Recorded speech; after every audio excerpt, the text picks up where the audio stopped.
Hey folks, Quilly18 here, and welcome to a brand new episode of Let's Play Sid Meier's Civilization 5 as Indonesia.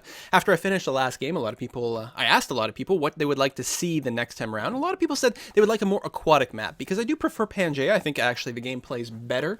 Civ 5 in general plays better on sort of Pangaea-style maps. There's not any sort of problem where you can sometimes get AIs that get weirdly isolated and can grow really powerful before you can really do anything.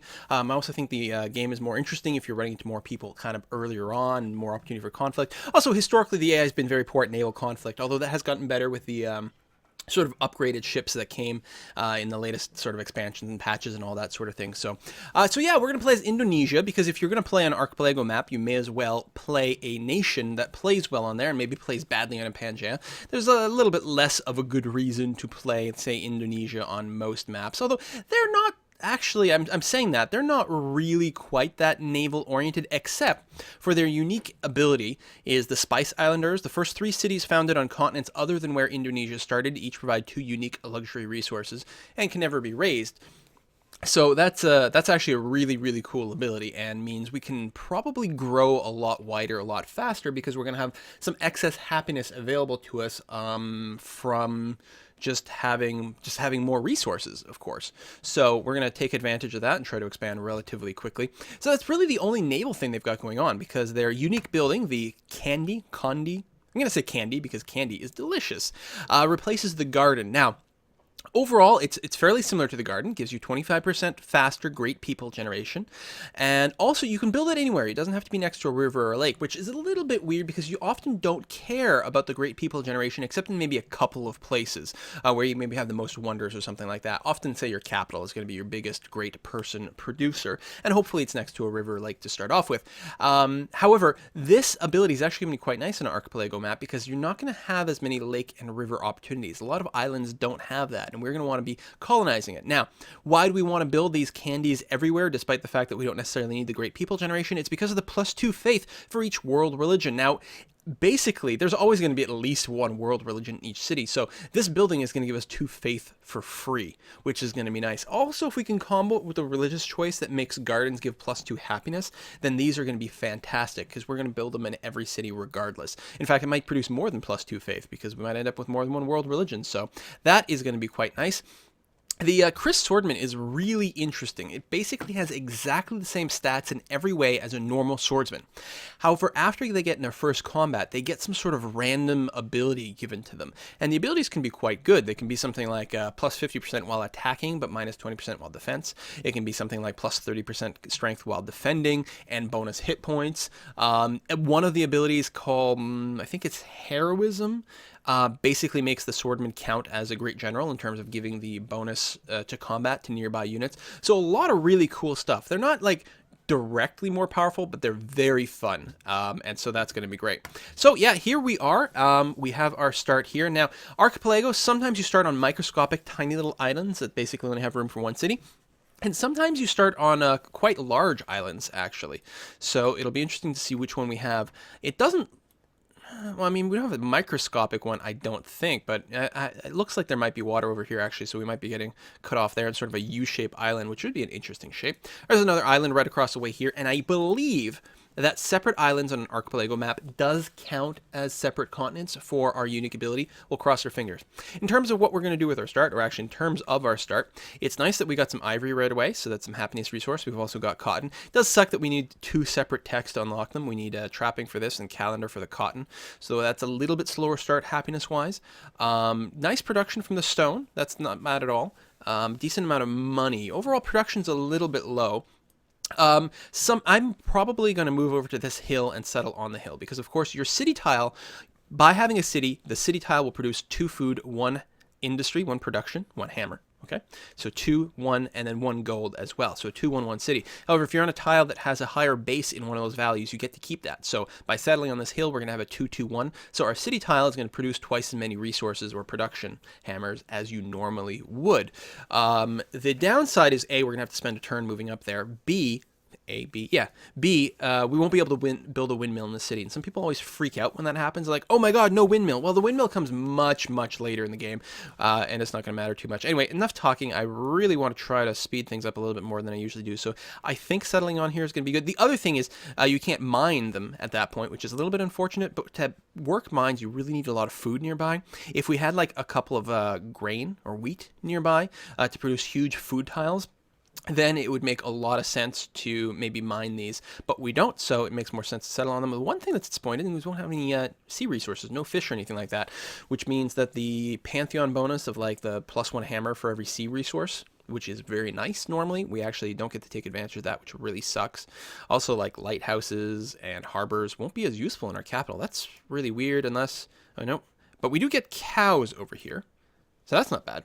Also apologize for the lack of music. YouTube has been having like massive copyright blah blah blah blah stuff with the music in Civ, unfortunately, and there's not really a good way around it. So we're gonna have to just go without.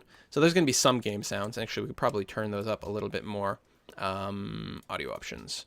Let's put up the sound effect volumes, ambiance, speech. There we go. Just so that there's a little bit of something, but no music. I'm so sorry. I'm very, very, very, very sorry. Okay. Yeah, let's go along the coast. Some desert over here. Now, one of the things I don't know if I've ever done in a game, now that I think about it, is build a Petra. And I know a Petra is super powerful, but it's just never come up. But it might this game. I mean, the Petra just gives +1 food and +1 hammer and desert tiles, which means desert tiles are actually useful. When you combine that with the desert Pantheon, which actually might work for us. We don't really have anything that screams out for us in terms of Pantheons. We're going to take a look. We might be able to do that. So normally I would go Scout Monument or even Scout Monument, but here I don't think the Scouts will be quite as necessary because it's unlikely that we'll be able to scout off our island until we can get optics and we could embark. So I'm going to do a Monument right away. We'll get some social policies. I believe the thing to do would be going Liberty this time, because I am planning on having a relatively wide empire. And I mean, you know, they say tradition is better for small empires and Liberty is better for big empires with rapid expansion. It's not really entirely true, although the discount on settlers and workers, well, you don't get discount on workers, you just get better workers, and you do get a free worker, is going to be the way to go. I think we'll even go ahead and build the pyramids.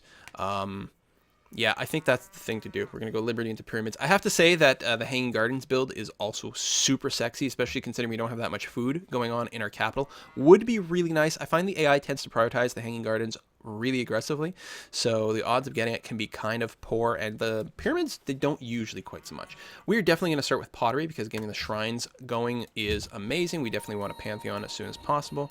We've got Barbarian encampment right away. Is that across the water? We'll find out in a second. We're going to grab this this stop over here. Interesting spot. Interesting spot. Do I? Yeah, I do have. By the way, a lot of people are always asking about how do you get these resource icons. It's this little button over here. You can turn the resource icons on off. I love having them on. I'm going to turn off the yield. Some people find the yield to be a little bit too noisy on the map, and we'll still see the yield when we're in a city. Or I thought, oh yeah, with citizen management opened up. We'll go to production focus over here because we want new units to start working right away because there's a slight advantage. And it's an interesting question. I think we would actually like the growth before rushing the monument. Yeah. Either way is good. The one problem with the move that is kind of sucky, if I turn on the yield icons, ideally, if I'd started here, I would have been able to work with the stone right away, which has like 2 food plus 1 hammer, and I consider this to be a 3-point tile. Gold or money, especially at the beginning of the game, I don't value quite as highly. So maybe at best a half. And even like right at the beginning, like the first 10 or 20 turns, often I just ignore it completely. So I would have ideally worked this. Being able to work this tile is like, so 2 from the food and then, you know, maybe another 1 from the 2 gold put together is not bad. We can use the gold for something, but I would have much preferred working that tile if I could have, or like even better, the 3 food tile for the cow. But them's the breaks.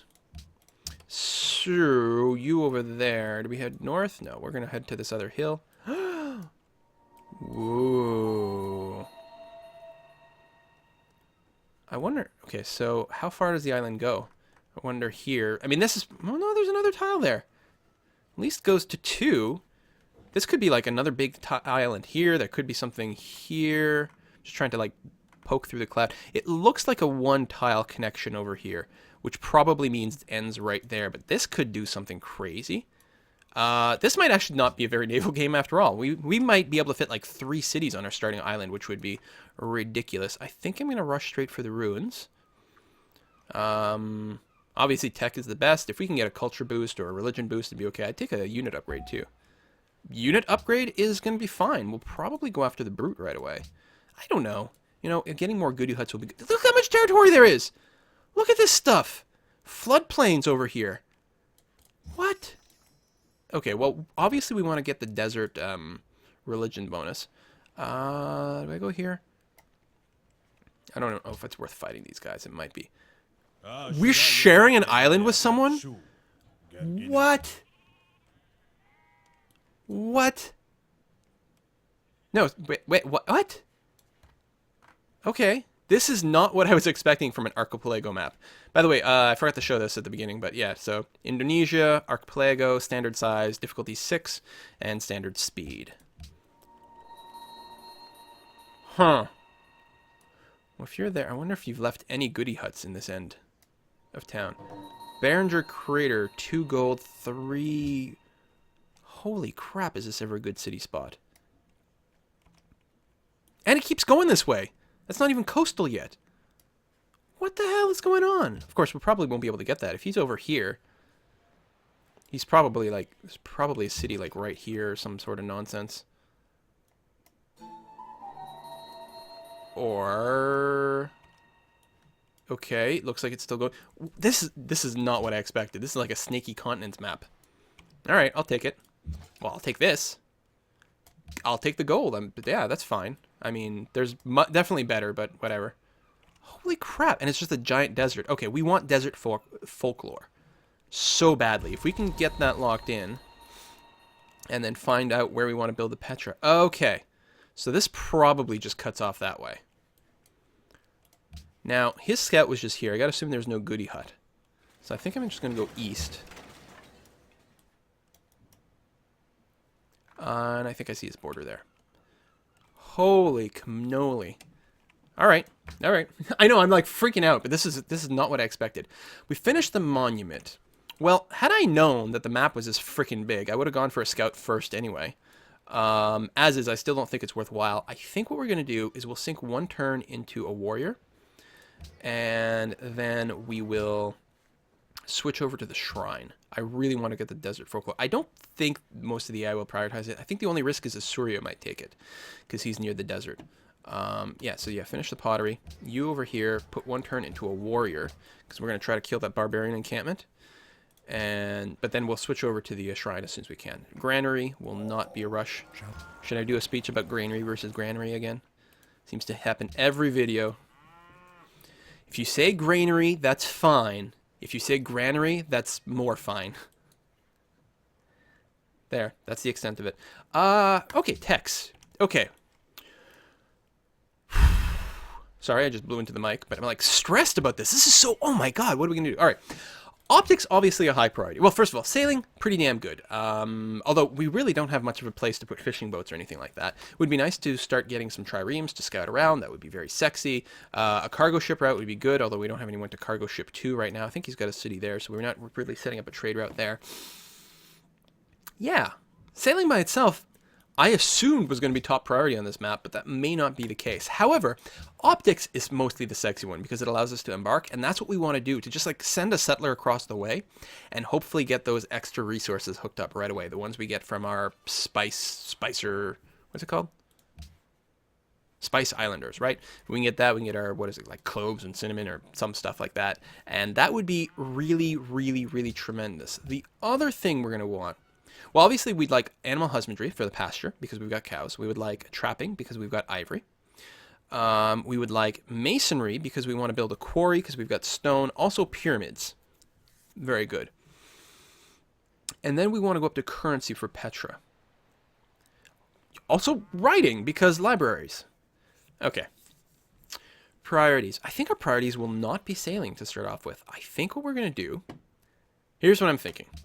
We work our way up to masonry with the idea that we will unlock liberty relatively soon, which will allow us to build the pyramids, because we don't need to worry about building a settler or workers on our own. So it's okay that our capital just spends a bunch of time spent building on the pyramids. And then we probably, now that we'll have workers after that, yeah, I mean, hopefully we'll get our first worker from Liberty so we can actually use the quarry and set up some mines, I guess will happen.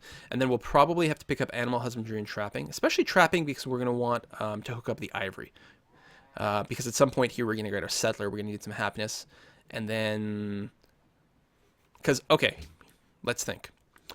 Sorry for that, like not playing here, but we got to plan, we got to think. Getting this spot would be beautiful. I mean, all this floodplains is a really good source of food. There's lots of resources. The Barringer Crater is amazing. Production-wise, it's going to be pretty bad, though. You know what? I got to keep yield icons on. Because the only place we can generate hammers over here is like this hill and this forest. That's it. Nothing else will produce a hammer. Which is making me think that we colonize here. And the reason is, all natural wonders count as mountains for the purpose of creating observatories. You'll notice we have no mountains on our island. So if we go, say, here, we can create an observatory later on. This will be a pretty good science city. It's probably all it's going to be. It's got a lot of food. It can run a lot of specialists. It'll be very sciencey. It'll be able to build a windmill. It'll be able to maybe put a mine on here just for some extra production. Probably not chop these forests. And while it would be really nice to get a Petra here, because it's got a lot of desert tiles, right? The Petra does not affect floodplains. So all this land over here will not actually get the Petra bonus, because the tiles are already good enough. So it kind of works on its own. It'll have shit production, which is okay, because we don't want to build a Petra somewhere we've got shit production anyway. So I'm thinking our first settlement might be right here. By settling on the desert, this tile will become a 2-1-1 tile because our city will be there. It'll be adjacent to desert hills, and desert hills are fine. They're just as productive as these grassland hills, for example, right? So these two tiles will be able to produce relatively effectively, so we should be able to build a Petra relatively quick. We could even potentially chop down this forest to speed it along. We can get a workboat here to get them a little extra food and keep the system going pretty sexily. It'll finish the Petra. I believe the Petra will boost these two desert hills, and I think it'll turn them into 1 food, 3 production tiles, which are going to be very strong. It'll also boost a handful of stuff over on this side, which is going to be great. And all these desert hills will all get the benefit from the desert folklore, assuming we can get that. And same over here. I think that's our start. We settle here, start on the Petra as soon as possible, then settle over here. We could even invert the two if we're worried. These guys are really far away. I bet you Assyria does not grab this spot. I don't know, but if we lose it, it would be horrible, wouldn't it? I guess it's going to depend how close we are to currency. We need currency to get the Petra. If we're about to get Petra, it's time to colonize, then we'll colonize here first so we can start on the Petra ASAP. If our first settler is well ahead of currency, then we'll settle here, backfill here, then build the Petra. All right, we have a plan. I like it. It might be a bad plan, but what's important is to have a plan. Yes, you're here. If you build a first city, you probably would go... I find it hard to believe the AI would go all the way over here super fast. It's possible, though. What else you got? Okay, you're on the coast over here. You might do coastal stuff. That would be happy making. We're at size 2. Everyone is still happy here. Yeah. Oh, no. No. I forgot to change production to the shrine at the max possible speed. I think we're going to be 1 turn late on the shrine from where I want it to be. I mean, it's fine. We didn't lose any production. It still went into the warrior. But I want the shrine faster than I want the warrior. Okay, I don't actually want to get attacked by those guys, but the ones in the barbarian encampment shouldn't attack me. It's only more of a problem if I spawn. And I don't want to fight these guys either. I want to leave them for him to worry about, if wherever possible. So adopt policy. I'm going to grab liberty. That's for sure. I don't think we need honor, and I think starting with piety is a little overkillish. I think for us, definitely we are going to want to do some religion-y kind of things. But I think starting with liberty, getting the collective rule, getting the citizenship is good. And then if you've done that, I mean, meritocracy is fine. Representation is fine. Finishing everything gives us a free great person, which is excellent, right? So definitely the first 3 are going to be fantastic. Or I guess the first 4. The first one is just +1 culture, which is not that great. After that, piety is a possibility. Patronage might be fun. We should be able to meet a lot of city-states relatively quickly, hopefully. Commerce is good for making money, but a lot of the bonuses on these wagon trains and road maintenance, which is not really going to be a thing. Purchasing the lands next, I don't know if that's a big deal. Cheaper purchasing is fun. Bonus science is fun. Great merchants. Luxury resources. Yeah, maybe. Rationalism is also always really good. Exploration might be brilliant because the faster naval movement is good. Also, mostly it's the +3 prediction in all coastal cities. I think we're actually going to rush to that as quick as we can. We might end up getting commerce or aesthetics or all these things too. Don't know what our victory condition will be yet. Oh, let's pick up Liberty right now though. That's going to be fine. And go. You stay away from me. Stay away from me. Don't attack me. Well, you didn't attack me. More spawn. Yeah, let's just get the hell out of Dodge. Let's let him deal with all these barbarians. I mean, we can get XP and stuff, killing them, some gold from clearing the camp. Screw it. Yeah, we'll let him have it. That's okay. He can just waste his time fighting barbarians. It'll slow him down from any settling efforts as well, which I like. Also, there's a nice bottleneck here. If he can stay on this side, I can, like, put a couple of melee units here and a couple of archers behind. And that is going to screw up the AI a lot. I could also do 3 melee. Actually, I could do 4 melee. Well, either way, I could do 3, 4, whatever, put a couple archers behind. I like the idea of bottlenecking him in there. Jakarta, you finished the shrine. Go ahead and finish your warrior now. Wow.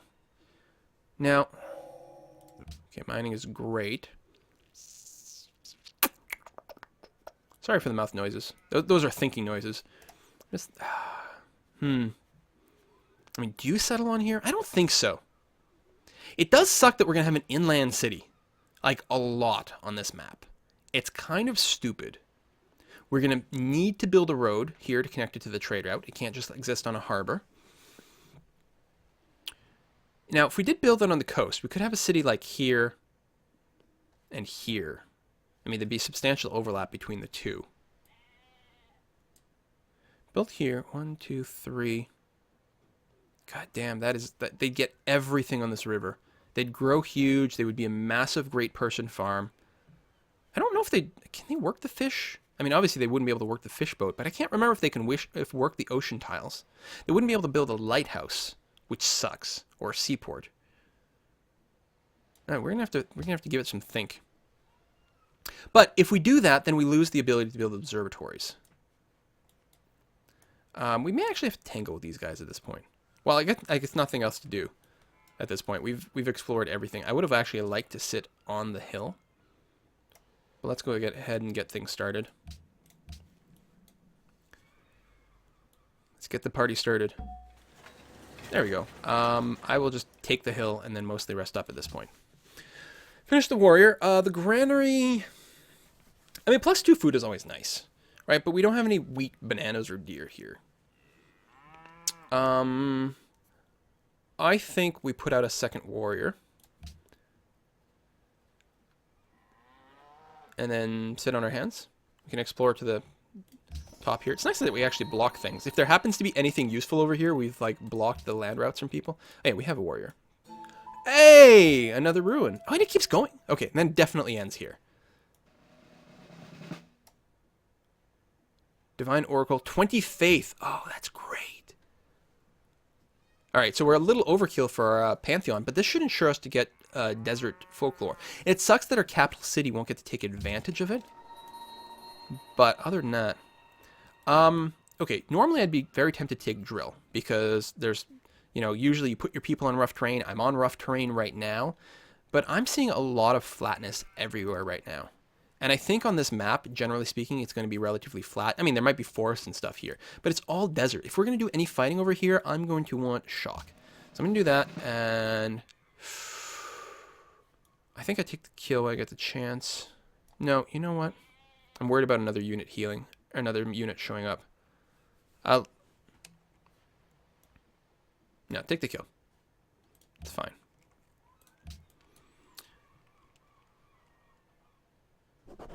Because now if I get double attack, I'll be in a little bit of trouble, and I want to be on the hill. I guess I'm going to wait one turn here, and then I'll get up on the hill. So we can adopt a policy. Great. We're going to go for the +1 production. I mean, there's something to be said about grabbing an early worker. and start to improve things, but we don't really have the improvement text. We won't have quarries for 9 turns, so that would be too early. So we'll work our way up to the settler thing, and that's fine. We still don't have much to build. Pantheon. Okay, so probably desert folklore. No, no, no. I mean, these are fine, but no, no. God of the Sea is fantastic and probably great on this map, but we don't. If we had like 2 or 3 fishing resources in the capital, it would be a hard decision because that would be really good. But we don't have any in the capital, so it's a no here. Yeah, our other cities would benefit from it, but not for a while. No, no, no, no, no, no, no. Well, camps. Technically, we'd have a couple of camps here, but food is not usually what I aim for. One with nature, so that would help this, but we're actually going to get more faith from the desert folklore. Gems and pearls. Well, we don't have pearls. It would be different if we had a couple of pearls kicking around. No, desert folklore. Okay, we are committing to the desert path. On this archipelago map, full of water, we are focusing on deserts, at least to start off with. I mean, our entire starting island is all desert. We want to take up all this land. We might actually go and kill Astur. Even if we're not going for an overall militaristic victory, we may just want to take over all that territory just to get the extra faith bonuses. Or bonus, I mean, just more faith. More faith is good. Anyway, it's time for me to put a cut in this video here. We will see you guys next time.